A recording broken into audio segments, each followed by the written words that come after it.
Okay mga kagabong, good afternoon. Ngayon may bagong fish na ako ngayon dumating kagabong nabili. Ayun, half moon green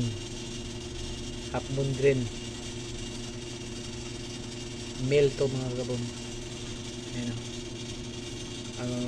medyo na-acclimate ko na sa mga ilang minuto lang na-acclimate ko, tapos nilagay ko dyan. Ayun, araw lang dumating, November 13 2025 mga kagabong. Yan na, medyo malakas-lakas na mga kagabong. May bago naman tayo ng breeder sa kulay green natin na Roostel na female dito. Yung Roostel natin, diyan natin igwangga mga kagabong. Bangis ito mga kagabong. Medyo mahina pa sa kagabong hindi mo natin siya pakainin siguro bukas umaga. Relax muna, ma-adapt na yung bagong tanks.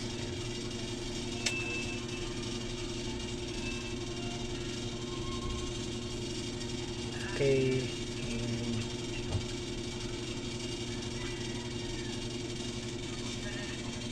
ito yung ating dating mga fish. Ang ganda ko po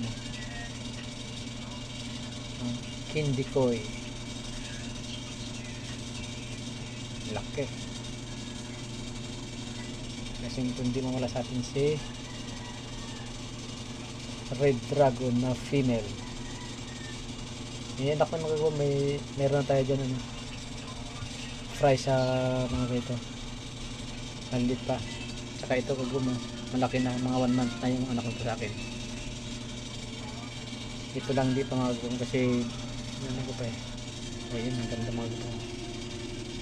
Wala na siya mga gagawin ngayon, kulay green. Ito kagawang fry ng ating yung mga makita niyan, lilit na yan, ayun yun, fry ng ating Red Dragon. Ayan, dami yan. Yung mga nahirap talaga ako maglaga talaga ng mga beta fry. Bili mo ito mga kabong, aabot na ng 100 piraso ito na natira, hindi na umabot ng 20, siguro mga nasa 15 lang to o gano'n, more than 15 lang or less than pa. Doon na yung ito yun ng kanyang father, bill tail. Ito nag-breeder tayo rito po, wala talaga pag-asa to. Kinain niya lahat yung mga fry mga kagabong. Success na tayo dito, kailang kinain niya yung mga fry niya, kaya hindi maganda yung performance. Ito, yan.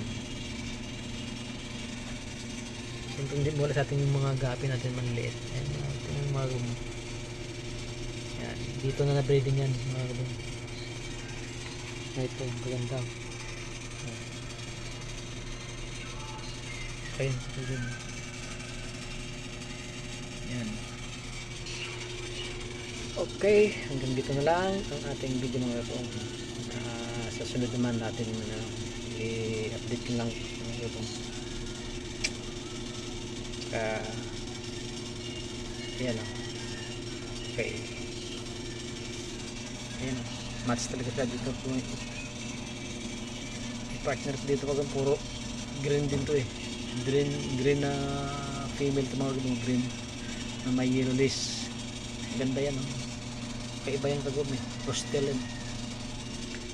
Swak na swak talaga rito yan. Okay.